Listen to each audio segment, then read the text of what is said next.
প্যাচারদ্বীপ সৈকত থেকে ১৭ কিলোমিটার দূরে সমিতিপাড়া সমুদ্র সৈকত। জোয়ারের সময় এখানে হঠাৎ ভেসে আসে যুবকের মরদেহ, যা দেখে স্থানীয় জেলেরা খবর দেন প্রশাসনকে। এরপরই ছুটে আসে জেলা প্রশাসন, ফায়ার সার্ভিস, ট্যুরিস্ট পুলিশ ও লাইফগার্ড কর্মীরা। আর শনাক্ত হয় ভেসে আসা মরদেহটি প্যাচারদ্বীপ সমুদ্র সৈকতে গোসলে নেমে নিখোঁজ হওয়া চট্টগ্রাম বিশ্ববিদ্যালয়ের শিক্ষার্থী আসিফ মাহমুদের। নিখোঁজের ২৬ ঘন্টা পর মিলল তার মরদেহ।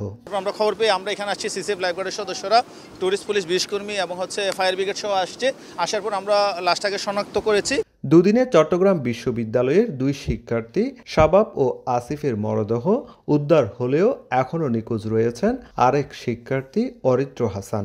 তাকে উদ্ধারেও তল্লাশি চালাচ্ছেন উদ্ধার কর্মীরা। তবে সাগর উত্তাল থাকায় উদ্ধার কার্যক্রম চালাতে সমস্যা হচ্ছে তাদের। আরও একজন এখনো মিসিং রয়েছে, যে অরিত্র, তাকে খোঁজার জন্য আমাদের টিম কাজ করছে। স্থানীয় যে জেলেরা রয়েছে তাদের সাথে কমিউনিকেট করে চার্জ কাজ চালাচ্ছে। এদিকে পর্যটন বান্ধব নিরাপদ সমুদ্র চাই দাবিতে সমুদ্র সৈকতের লাবণী পয়েন্টে মানববন্ধন করেছে স্বেচ্ছাসেবী সংগঠন ভয়েস অফ কক্সবাজার ভলান্টিয়ার্স, যেখানে জাতীয় নাগরিক পার্টির কেন্দ্রীয় নেতাসহ পর্যটকরা অংশ নেন। পরে ৩ কিলোমিটার সৈকতে পদযাত্রা করেন তারা। গতকালও একটা দুর্ঘটনা ঘটেছে, এটা মোটামুটি বাংলাদেশে সবাই দেখেছে।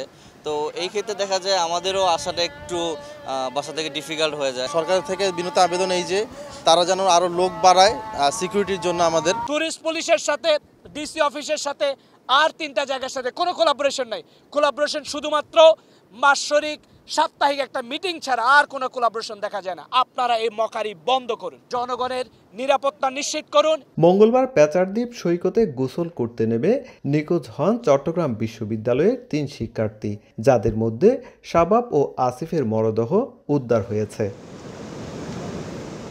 সুজাউদ্দিন রুবেল, সময় সংবাদ, কক্সবাজার।